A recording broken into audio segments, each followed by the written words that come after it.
আসসালামু আলাইকুম। আজকে ডিম নিয়ে কিছু ব্যাপার ক্লিয়ার করতে চাই।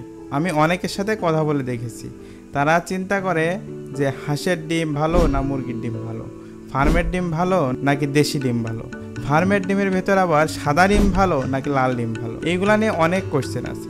ডিম খাওয়া স্বাস্থ্যের জন্য ভালো নাকি খারাপ, ভালো হলে দিনে কয়টা ডিম খাওয়া যেতে পারে, একটা নির্দিষ্ট বয়স পরে ডিমে কি কুসুম খাওয়া যাবে, এই কোশ্চেনগুলোর অ্যান্সার আমি আজকে ক্লিয়ার করব।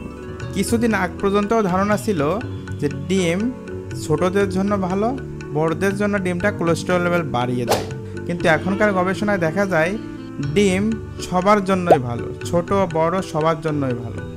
দাম যেটার কম এবং সাইজে যেটা বড় আপনি সেটাই খাবেন। সেক্ষেত্রে ফার্মের ডিমই কিন্তু ভালো, কারণ কম দামে বড় ডিম পাওয়া যায়। বড় ডিম মানে বেশি প্রোটিন। এখন ডিমের কুসুম সহ খাবেন নাকি কুসুম বাদে খাবেন? অবশ্যই ডিমের কুসুম সহ খাবেন, কারণ একটা সময় ধারণা করা হতো ডিমের কুসুমে যে কোলেস্টেরল থাকে সেটা বডির জন্য ক্ষতিকর। কিন্তু এখনকার গবেষণায় দেখা গেছে ডিমের কুসুমে যে কোলেস্টেরল থাকে সেটা বডির জন্য ভালো কোলেস্টেরল।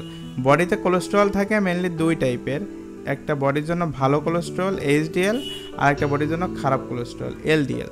তো ডিম খেলে বডিতে এইচডিএল এর পরিমাণ বাড়ে, মানে ভালো কোলেস্টেরল পরিমাণ বাড়ে, খারাপ কোলেস্টেরলের পরিমাণ কমে যায়। সেক্ষেত্রে ডিম যে কোনো বয়সের লোক খেতে পারে এবং কুসুম সহই। অনেকের কোশ্চেন আছে ডিম ভালো বুঝছি, কিন্তু কয়টা ডিম খাওয়া যেতে পারে?